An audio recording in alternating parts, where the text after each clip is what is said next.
হামলা কাতারে আমেরিকার সেনা ঘাঁটিতে ইরানের ক্ষেপণাস্ত্র। আমেরিকার হামলার পরেও নতি শিকারে নারাজ ইরান। আমেরিকার হামলার পাল্টা হামলা চালিয়েছে ইরান।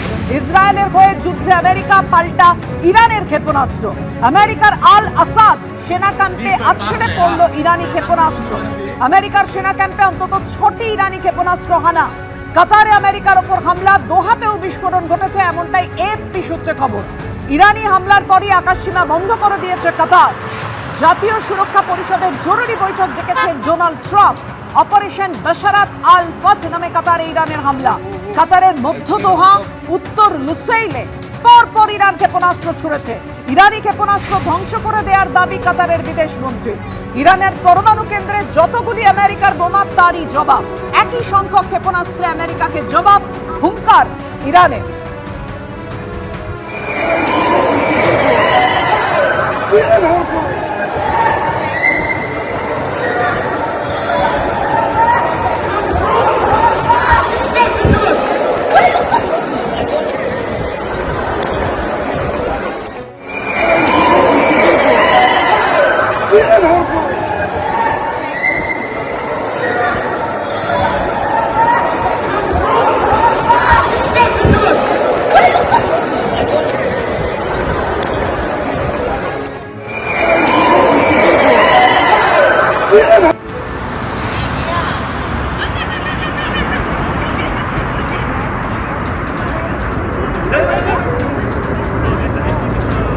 আমাদের সঙ্গে আলোচনায় কর্নেল কৌশিক সরকার রয়েছে। কর্নেল সরকার, আমরা জানি মানে আমেরিকার ওই মিডনাইট হ্যামারের পর একেবারে ইরান স্পষ্ট করে বলে দিয়েছিল যে তোমরা শুরু করেছো, শেষ আমরা করব, তারই জবাব।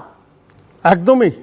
কারণ এই জায়গাটা যদি আপনি দেখেন যে পৃথিবীর একটা দেশ যার সাহস ইউনাইটেড স্টেটস অফ আমেরিকাকে চ্যালেঞ্জ করলো, এবং সেইভাবেই চ্যালেঞ্জ করলো যে তুমি আমাকে যেমন মেরেছো আমিও তোমাকে আঘাত হানবো, যেমন করেই হোক আমি আঘাতটা হানবো।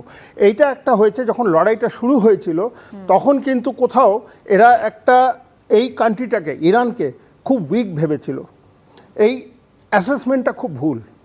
এই অ্যাসেসমেন্টটার ভুলের কারণটা হচ্ছে ইরান হচ্ছে ওয়ার্ল্ডের one of the oldest civilization. 4000 BC, চিন্তা করা যায় না। তারা খুব কোহেসিভ একটা ইউনিট, একটা কান্ট্রি। তারা কারুর সাথে পাঁচে থাকে না, নিজেদের মতো করে চলতে থাকে, এত ডিসিপ্লিন। আমরা তাদের সাথে কাজ করেছি 83-84-এ ন্যাশনাল ডিফেন্স একাডেমিতে তাদের অফিসাররা ট্রেনিংয়ে আসতো, এবং ইরাকি অফিসাররা যেত ইন্ডিয়ান মিলিটারি একাডেমিতে। India is a very diplomatic country. Palestinian অফিসাররা যেত, যেখানে আমরা MSc ডিফেন্স স্টাডিজ করছি, স্ট্র্যাটেজিক অ্যানালিস্ট, সেখানে যেত। ইউএসের অফিসাররা সেখানে যেত, ইউকের অফিসাররা সেখানে যেত, ফ্রান্সের অফিসাররা সেখানে যেত। আর ন্যাশনাল সিকিউরিটি গার্ডে যেখানে ছিলাম সেখানে মোসাডস, GSG-9, GIJN তারা এসে ট্রেনিং করতো আমাদের সাথে। তো এই জিনিসগুলো যখন হয় তখন আমাদের বোঝা উচিত যে ইন্ডিয়া কতটা এদের সঙ্গে ডিপ্লোম্যাটিক রিলেশন রেখেছিল, এবং এই লড়াইটার জন্য ইন্ডিয়া কতটা অ্যাফেক্টেড, প্রচুরভাবে অ্যাফেক্টেড। তাদের ট্রেড, চাকরি, ওখানে 9 মিলিয়নের উপরে ইন্ডিয়ানস ওখানে কাজ করছে, এবং তারপরে হচ্ছে ওখানে যে তেলটা 10% জ্বালানি যেটা আমরা পাই, কাতার থেকে যে গ্যাসটা আসে, এইগুলো সব এখন বন্ধ হয়ে যাবে। তাতে কারা সাফার করবে? We as Indians, we as a common person, we will suffer this.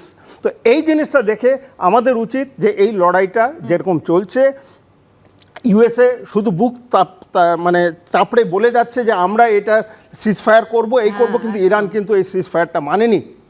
R neither Israel কোনো কথা বলছে, তারা চুপ করে গেছে। ইসরায়েলের ফার্স্ট টাইম হয়েছে যে তাদের তেল আভিভ আর এই আপনার জেরুজালেম, এই শহরগুলোতে ডাইরেক্ট হানা পড়েছে, ডাইরেক্ট বোমা এসে পড়েছে। ইসরায়েলিরা বুঝতে পেরেছে বাংকারে ঢুকতে হয়।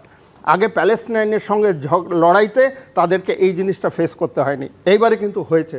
So don't take Iran lightly, কারণ সব দেশেরই একটা বাঁচার একটা ইয়ে আছে।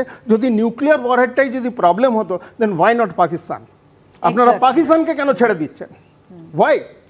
আপনি why so impartial in this? না, উল্টে পাকিস্তান যখন নোবেল পুরস্কার দেওয়ার জন্য নাম অনুমোদন করছেন, সুপারিশ করছে, তখন একেবারে উল্লাসে আমরা দেখেছি ফেটে পড়তে ডোনাল্ড ট্রাম্পকে, এবং সেই ডোনাল্ড ট্রাম্প কেন নিজে এতদিন পাননি সেই প্রসঙ্গ তুলেছেন। তারপর তিনি নিজে অ্যাটাক করছেন, ইরানকে অ্যাটাক করে মিডনাইট হ্যামার করে আবার নিজেই বলছেন শান্তি ফেরানোর কথা। সেক্ষেত্রে মানে আপনার কি মনে হয় আমেরিকার সেই হামলার পরই ইরানের এই জবাব, না হলে পরিস্থিতি হয়তো এতটা দূর এগোতো না? একবারই, কারণ যখন লাঞ্চ খাচ্ছিল ওখানে তখন কিন্তু পাকিস্তান আমার বেস্ট ফ্রেন্ড হয়ে গেল। তারপরে যেই ইরান একটুখানি চাপ দিল তখন পাকিস্তান বলছে আমি কিন্তু ইসরায়েলকে নিউক্লিয়ার মেরে দেবো। Why are you threatening? তোমাদের নিউক্লিয়ার আছে বলে তুমি থ্রেট করে যাবে? This is not done. এবং তোমার কাছে এত অস্ত্র আছে, ইউএসের কথা বলছি, এত অস্ত্র আছে, এত ইউ আর টেকনোলজিক্যালি সাউন্ড, তোমরা যে কোনো কান্ট্রিকে যখন তখন যা খুশি করে দিতে পারো। This is not acceptable. এটা মানে ইন্টারন্যাশনাল ডিপ্লোমেসিতে নট অ্যাকসেপ্টেবল। আর যখন তখন তুমি বলতে পারো আমি সিজ ফায়ার ডেকে দিলাম অ্যান্ড আমার প্রেশারে সিজ ফায়ার হলো। ভাই, এই জিনিসগুলোরই তো একটা উত্তর খুব দরকার আমাদের, এবং সেইভাবে আমাদেরকে এটার উপরে মানে রুখে দাঁড়ানো উচিত, এটা আমার মনে হয়।